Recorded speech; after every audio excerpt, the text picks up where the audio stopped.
আজ মঙ্গলবার 15ই বৈশাখ 2025 সালের 29শে এপ্রিল, তুলা রাশি, তুলা লগ্ন, লিব্রা সাইনের জাতক জাতিকাদের আজকের দিনটি কিন্তু এক প্রকার বেশ কাটতে চলেছে।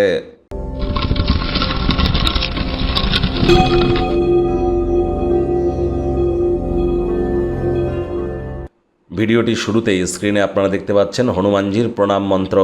মনোজবং মারুত্তুল্য বেগং জিতেন্দ্রিয়ং বুদ্ধিমত্তম বরিষ্ঠম বাতাত্মজং বানর্জিত মুখ্যং শ্রীরামোদিতং শরণ্যম প্রপদ্যে।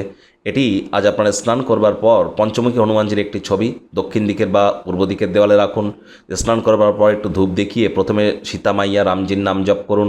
তারপরে এই প্রণাম মন্ত্রটি আপনারা পারলে 21 বার জপ করুন, না পারলে 7 বার বা 3 বার জপ করার পর 3 বার নিজের নামগোত্র ধরে 3 বার বলুন সদা হরি চেরা। নামগোত্র ধরে 3 বার বলুন সদা হরি চেরা। অত্যন্ত উপকৃত হবেন। 2025 সাল কিন্তু মঙ্গলের বছর, বর্তমানে মঙ্গল কিন্তু নিচস্থ, আর এটি বছরটিকার মঙ্গলের বছর, হনুমানজির বছর। তা যত বেশি হনুমানজির নাম জপ ধ্যান আরাধনা করবেন ততই মাঙ্গলিক ক্রিয়াকলাপ আপনার এবছর কিন্তু অত্যধিক বেশি হবে। তাই মঙ্গলকে সন্তুষ্ট রাখার জন্য হনুমানজির নাম জপ ধ্যান আরাধনা করুন। রেড বা মেরুন কালারের ড্রেস পরিধান করুন, সাত্ত্বিক জীবনযাপন গ্রহণ করুন। হনুমান মন্দিরে গিয়ে নিজের নামগোত্র ধরে পূজা আপনারা দিতে পারেন, অথবা আপনার শরীরের ওজনের সাথে 10 গুণ করে তত গ্রাম মুসুর ডাল যে কোনো গরিব মানুষকে দান করে দিতে পারেন, ডোনেট করতে পারেন। যাদের high blood pressure, low blood pressure, blood related কোনো প্রবলেম, কোলেস্ট্রল, ক্যালসিয়াম আয়রনের ঘাটতি, বা আপনাদের মধ্যে যদি কোনো প্রকার হিমোগ্লোবিনের ঘাটতি থেকে থাকে তাহলে বুঝতে হবে, অথবা আপনার স্বামীকে নিয়ে যদি আপনি সন্তুষ্ট না হন তাহলে বুঝতে হবে আপনার ন্যাটাল চার্ট বা জন্মছকে মঙ্গলের দুর্বলতা আছে। ভাগ্য মিটার আজ আপনাদের বলছে 7.5 আউট অফ 10, ভাগ্য আপনাদের অনুকূলেই থাকবে। আজ আপনার ব্যক্তিগত সমস্যা মানসিক সুখকে কিন্তু নষ্ট করতেই পারে।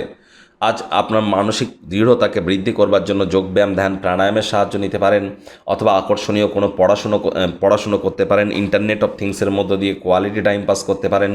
অর্থগত ব্যাপারে নতুন কোনো অর্থনৈতিক সমঝোতা বা মানির ডিলিংস আজ চূড়ান্ত হতে পারে, যার কারণে কিছু অতিরিক্ত অর্থ আপনারা উপার্জন করতে পারেন। আয় ইনকাম বাড়তে চলেছে। নতুন উদ্যোগ পরিকল্পনার পাশাপাশি নতুন নির্মাণ কার্যের শুরুয়াতও আজ করা যেতেই পারে। চাকরিজীবী যারা আছেন, অফিসে কম কথা বলে কাজ বেশি করুন, মনের থেকে মস্তিষ্ককে বেশি দাম দিন। কোনো প্রকার অফিস পলিটিক্স বা গসিপিংয়ের অংশ যেন হবেন না, বসের কিন্তু কুনজরে পড়ে যেতে পারেন।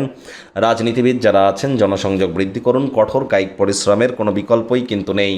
শিক্ষার্থী বিদ্যার্থীদের পড়াশোনায় মনোযোগ আরও বৃদ্ধি করতে হবে। উচ্চশিক্ষার জন্য যারা বিদেশ যাত্রার কথা ভাবছিলেন, ভাগ্যদেবীও আজ আপনাদের পক্ষেই আছেন। সন্তান সন্ততি থেকে থাকলে তারাও তাদের কৃতিত্বের দ্বারা আপনাদেরকে গর্বিত করবে। হাউস ওয়াইফদের জন্য দিনটি এক প্রকার বেশ।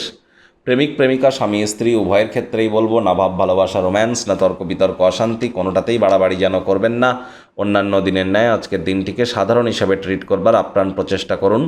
শত্রুপক্ষ, বিরোধী পক্ষ আজ খুব একটি শক্তিশালী থাকছে না।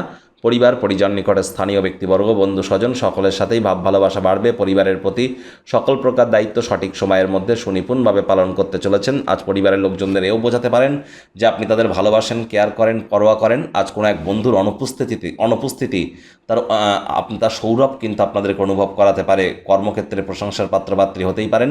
পরোপকার, সামাজিক ক্রিয়াকলাপের দিকে আকৃষ্ট হতে পারেন। এগুলি করলে আপনার জীবনে অভূতপূর্ব পরিবর্তন আনতে আপনারা সক্ষম হবেন। শত্রুপক্ষ, বিরোধী পক্ষ খুব একটি শক্তিশালী থাকছে না।